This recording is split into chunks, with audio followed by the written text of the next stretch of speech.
Henry David Thoreau Biography. 1817 to 1862.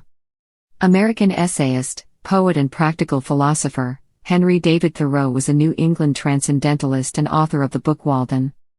Who was Henry David Thoreau?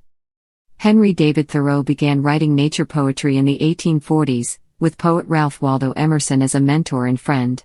In 1845 he began his famous 2-year stay on Walden Pond, which he wrote about in his masterwork, Walden.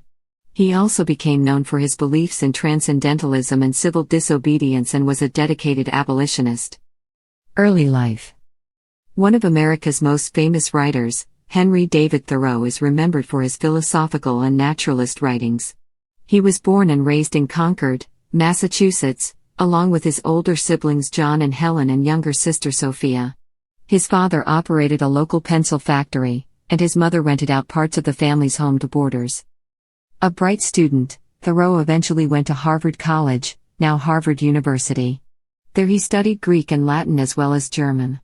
According to some reports, Thoreau had to take a break from his schooling for a time because of illness. He graduated from college in 1837 and struggled with what to do next. At the time, an educated man like Thoreau might pursue a career in law or medicine or in the church.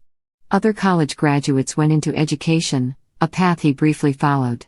With his brother John, he set up a school in 1838. The venture collapsed a few years later after John became ill. Thoreau then went to work for his father for a time. After college, Thoreau befriended writer and fellow Concord resident Ralph Waldo Emerson. Through Emerson, he became exposed to Transcendentalism, a school of thought that emphasized the importance of empirical thinking and of spiritual matters over the physical world. It encouraged scientific inquiry and observation. Thoreau came to know many of the movement's leading figures, including Bronson Alcott and Margaret Fuller. Emerson acted as a mentor to Thoreau and supported him in many ways. For a time, Thoreau lived with Emerson as a caretaker for his home. Emerson also used his influence to promote Thoreau's literary efforts. Some of Thoreau's first works were published in The Dial, a transcendentalist magazine.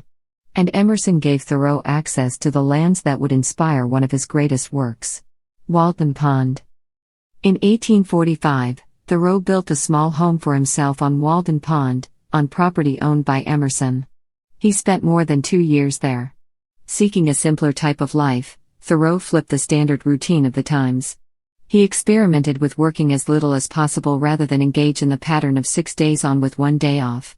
Sometimes Thoreau worked as a land surveyor or in the pencil factory. He felt that this new approach helped him avoid the misery he saw around him. "The mass of men lead lives of quiet desperation," Thoreau once wrote. His schedule gave him plenty of time to devote to his philosophical and literary interests. Thoreau worked on A Week on the Concord and Merrimack Rivers, 1849. The book drew from a boating trip he took with his brother John in 1839. Thoreau eventually started writing about his Walden Pond experiment as well. Many were curious about his revolutionary lifestyle, and this interest provided the creative spark for a collection of essays. Published in 1854, Walden, or Life in the Woods, espoused living a life close to nature. The book was a modest success, but it wasn't until much later that the book reached a larger audience. Over the years, Walden has inspired and informed the work of naturalists, environmentalists, and writers. While living at Walden Pond, Thoreau also had an encounter with the law. He spent a night in jail after refusing to pay a poll tax. This experience led him to write one of his best-known and most influential essays, Civil Disobedience, also known as Resistance to Civil Government. Thoreau held deeply felt political views, opposing slavery and the Mexican-American War. He made a strong case for acting on one's individual conscience and not blindly following laws and government policy. "The only obligation which I have a right to assume is to do at any time what I think right," he wrote. Since its publication in 1849, Civil Disobedience has inspired many leaders of protest movements around the world. This nonviolent approach to political and social resistance has influenced American civil rights movement activist Martin Luther King Jr. and Mohandas Gandhi, who helped India win independence from Great Britain, among many others. Later years. After leaving Walden Pond, Thoreau spent some time looking after Emerson's house while he was on tour in England. Still fascinated with nature, Thoreau wrote down his observations on plant and wildlife in his native Concord and on his journeys. He visited the woods of Maine and the shoreline of Cape Cod several times. Thoreau also remained a devoted abolitionist until the end of his life. To support his cause, he wrote several works, including the 1854 essay Slavery in Massachusetts. Thoreau also took a brave stand for Captain John Brown, a radical abolitionist who led an uprising against slavery in Virginia. He and his supporters raided a federal arsenal in Harper's Ferry to arm themselves in October 1859, but their plan was thwarted. An injured Brown was later convicted of treason and put to death for his crime. Thoreau rose to defend him with a speech of plea for Captain John Brown, calling him an angel of light and the bravest and humanest man in all the country. Death.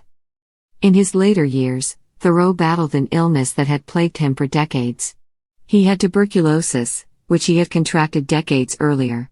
To restore his health, Thoreau went to Minnesota in 1861, but the trip didn't improve his condition. He finally succumbed to the disease on May 6, 1862. Thoreau was heralded as an original thinker and a man of simple tastes, hearty habits, and of preternatural powers of observation in some of his obituaries. While other writers from his time have faded into obscurity, Thoreau has endured because so much of what he wrote about is still relevant today. His writings on government were revolutionary, with some calling him an early anarchist. Thoreau's studies of nature were equally radical in their own way, earning him the moniker of Father of Environmentalism. And his major work, Walden, has offered up an interesting antidote to living in the modern rat race.